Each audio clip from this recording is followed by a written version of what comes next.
Bayer Leverkusen, entraîné par Gerardo Seoane. L'un des clubs historiques de la Bundesliga, en place depuis 1979 et déjà vainqueur de cette compétition en 1988. Seul et unique trophée européen de leur histoire. On peut aussi compter la génération Michael Ballack et la finale perdue de la Ligue des Champions 2002. Ils sont favoris parce que le Bayer Leverkusen dispose d'une force offensive impressionnante. Elle n'a rien à envier aux offensives du Bayern ou du Borussia Dortmund et cumule déjà 12 buts marqués en 4 journées de Bundesliga. Vous voulez connaître le trio gagnant? Patrick Schick, le dernier meilleur buteur de l'Euro 2020, Moussa Diaby, la star montante française, et Florian Wirtz, le futur ailier de la Mannschaft. Rajoutez à ça le turbulent latéral hollandais Frimpong et le gardien finlandais Radecki dans les cages.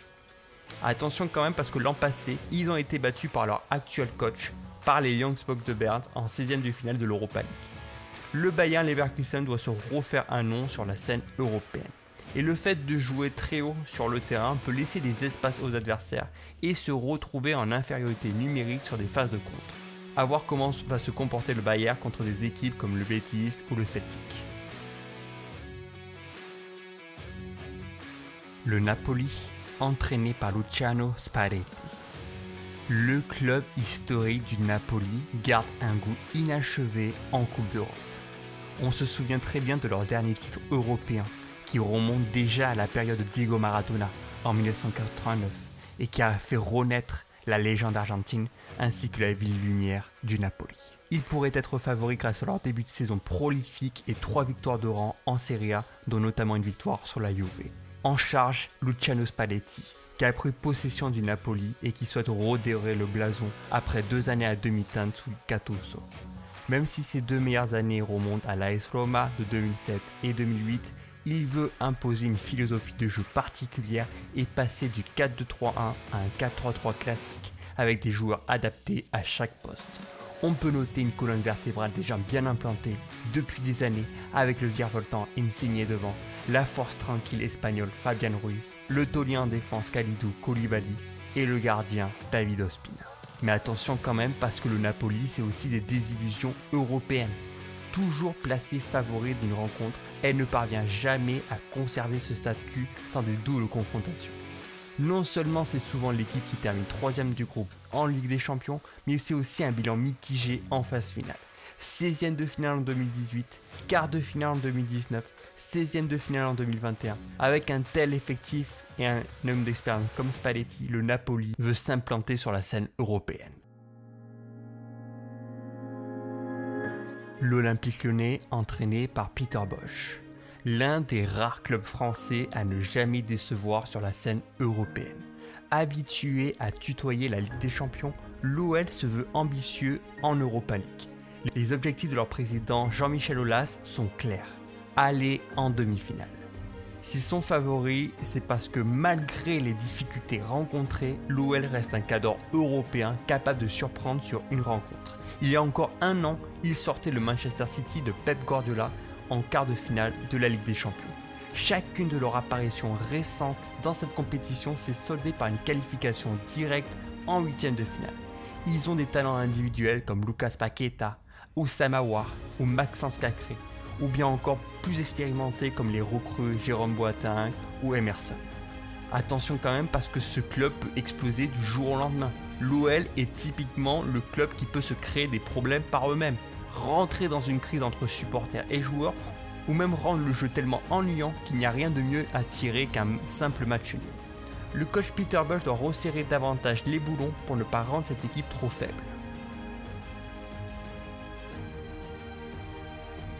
Leicester City, entraîné par Brendan Rodgers. Le club des Foxes bouscule la hiérarchie anglaise et maintient son niveau depuis son titre en 2016. Lors de la prise de fonction de son ancien président thaïlandais, il a tout mis en place pour monter un projet stable et ambitieux. Il ne s'est jamais trompé et Leicester côtoie aujourd'hui les Coupes d'Europe à répétition. Le plan de jeu de Rodgers est cohérent et équilibré entre défense et attaque. Dans une formation en 4-1-4-1 avec Ndidi devant la défense pour interrompre le jeu, Tillmans modulable entre les lignes, les mouvements à répétition de Jimmy Vardy devant ou encore la vista de Maddison dans le jeu. Leicester a su conserver ses cadres dans les meilleurs moments et a déjà soulevé 2 trophées majeurs cette année. Mais attention quand même parce que Leicester a encore du mal à tuer le match pour rester serein pendant 90 minutes. Oui, Leicester est capable de barrer la route de leur adversaire, mais quand ils n'ont pas le ballon, ils ont vraiment du mal à gérer le score et peuvent facilement se faire déborder sur une action anodine. À eux de gérer cette pression psychologique qui peut leur coûter un match important. La Lazio, entraînée par Maurizio Sarri. La Lazio a pu connaître la Ligue des Champions l'an passé, mais n'a pas fait le poids en 8e de finale contre le Bayern.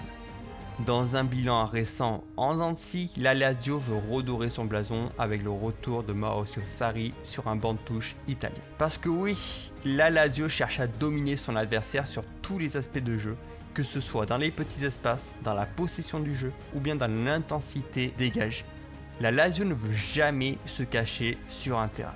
Les attaques placées avec l'arrivée de Pedro pour servir Ciro Immobile dans la surface ou encore la vista de Luis Alberto et Milinkovic-Savic sont importantes pour mener le club italien à atteindre ses objectifs. Mais attention quand même parce que la Lazio peut facilement se faire déborder sur les attaques adverses oppressantes. La Lazio ne dispose pas d'une défense rapide et peuvent avoir du mal sur le jeu latéral de leur opposant, laissant beaucoup d'espace dans leur dos et ils ont vraiment du mal à lire le jeu rapide des attaques et se laissent facilement déborder. Le week-end dernier, leur opposant, le Milan, s'est créé beaucoup d'occasions face à une défense fébrile.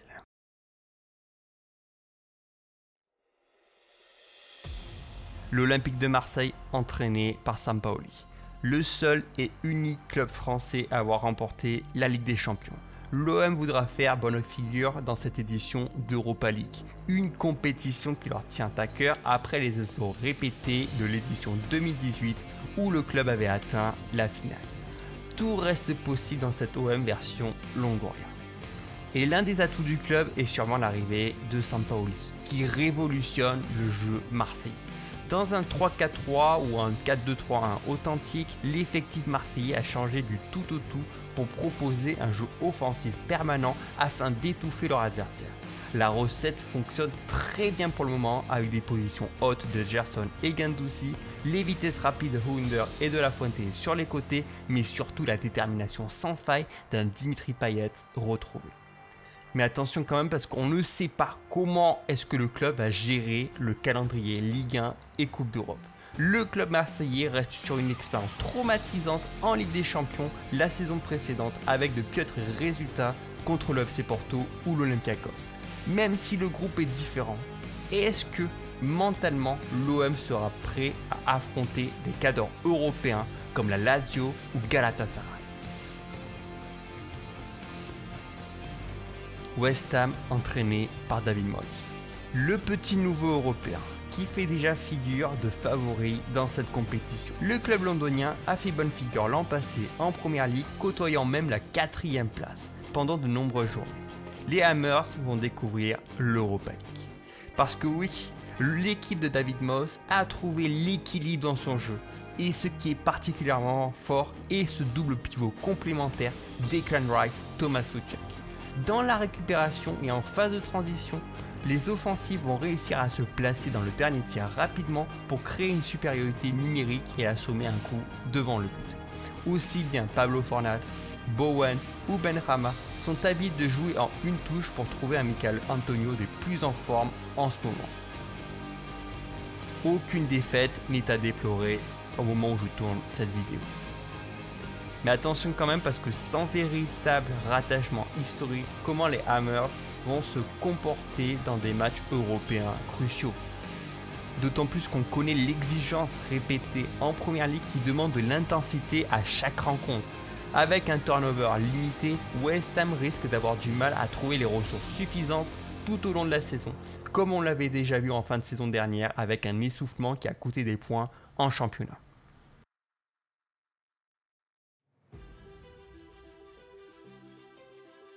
L'AS Monaco, entraîné par Niko Kovac. L'AS Monaco reste un grand club français qui a connu de belles histoires en Ligue des Champions notamment. Malheureusement, ils ont échoué en barrage contre le Shakhtar Donetsk, mais peut se relancer en Europa League. D'autant plus que c'est le club parfait pour lancer la nouvelle génération avec un coach comme Niko Kovac. Et c'est justement lui-même qui détient les clés du navire rouge et blanc. Il parvient amplement à diriger un groupe jeune dans un 4-2-3-1 équilibré.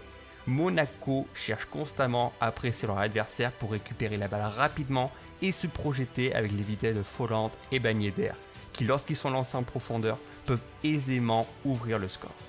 Au milieu de terrain, c'est ce double pivot tant précieux, la jeune garde, Tchouaméni, Fofana, qui sont capables de presser très haut et de récupérer la balle au meilleur des moments et vont démontrer tout leur talent en Europe. Attention quand même parce que ça semble être difficile avec un calendrier assez chargé. La déception d'être passé si proche de la Ligue des Champions en début de saison semble être difficile à gérer, avec des résultats qui ne correspondent pas encore à leur fin de saison dernière.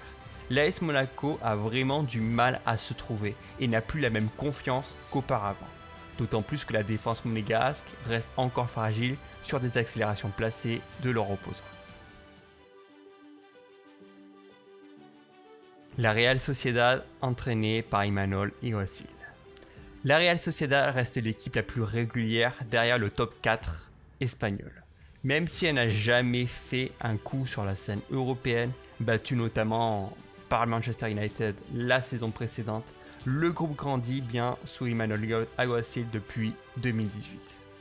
Après être passé à côté de son match contre Barcelone, le coach a su réadapter son équipe avec les forces en présence. Revenir à une sorte de 4-1-4-1 semble être la solution la plus équilibrée pour attaquer et défendre en groupe. L'association de David Silva et Merino entre les lignes permet de conserver la balle dans les phases de transition. Devant, c'est le capitaine Oyarzabal et la pépite suédoise Isaac qui sont chargés de créer le danger constant sur les cages adverses. Attention quand même parce qu'ils n'ont pas de match référence. La Real Sociedad peut être ce outsider, mais ne parvient pas à s'imposer contre de gros cadors européens. Que ce soit Manchester United en Europa League la saison précédente ou des défaites sèches contre le Barça, Séville ou l'Atlético en Liga en début d'année 2021, ce bilan risque de tourner dans les têtes des joueurs qui vont devoir passer un cap cette saison et s'imposer contre des gros clubs européens. Et si le favori était dans un groupe actuel de la Ligue des Champions?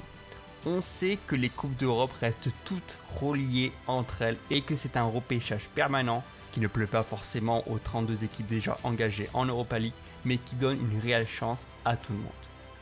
Sans faire de pronostic hâtif, on pourrait retrouver le RB Leipzig qui semble être défavorisé dans ce groupe A et qui reste sur un bon bilan européen les 2 dernières saisons. Le Milan AC qui retrouve les sommets mais qui n'avait pas pu battre United l'an passé en 8e de finale. Le Shakhtar Donetsk, un véritable prétendant en Europa League avec des performances au haut vol, notamment sous la direction de De Zerbi. Villarreal qui pourrait remettre son titre en jeu en cas de problème dans le groupe E de la Ligue des Champions. Le RB Salzbourg, le club autrichien qui détonne offensivement avec des futurs talents de demain comme Adeyemi ou Lukas Sozic au milieu de terrain qui vont se faire un nom dans les années à venir. L'Europa League n'a plus rien à envier à sa grande sœur la Ligue des Champions et nous promet encore une fois une saison d'anthologie.